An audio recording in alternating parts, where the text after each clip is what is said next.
بسم الله الرحمن الرحيم، والصلاة والسلام على أشرف المرسلين سيدنا محمد وعلى آله وصحبه أجمعين.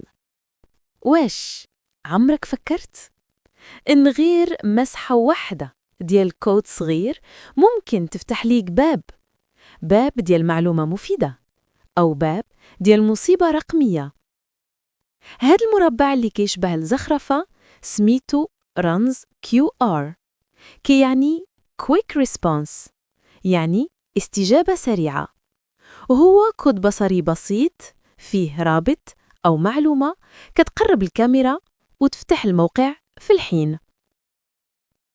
كنلقاو رموز QR في المقاهي، المطاعم، المولات، وحتى في الإعلانات والمهرجانات. ولكن وهذه المهمة، ماشي كل كود كتشوفه آمن. Watch out!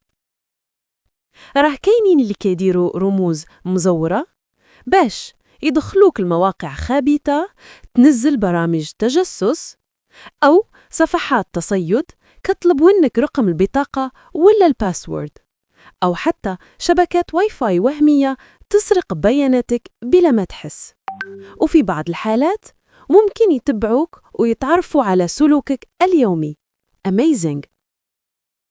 ودابا غادي تقول واش بصح كل شي هادشي من كود صغير؟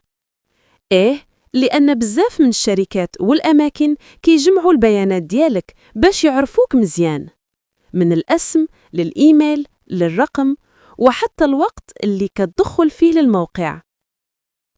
من بعد كيديروا تحليلات، يرسلوا عروض، إعلانات، رسائل، وبعض المرات كيعرفوا واش كتفضل كابوتشينو ولا إسبريسو.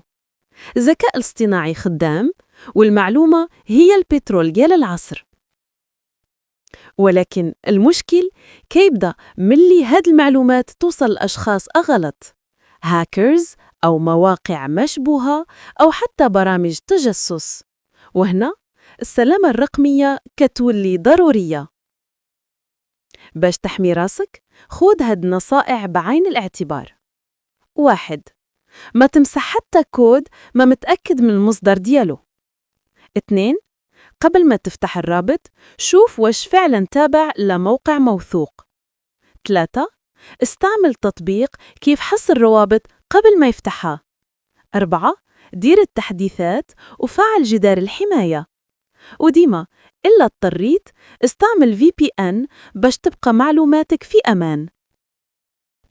غير كود واحد ممكن يبدل حياتك الرقمية، ولكن وعي بسيط منك يحميك من بزاف ديال الأخطار.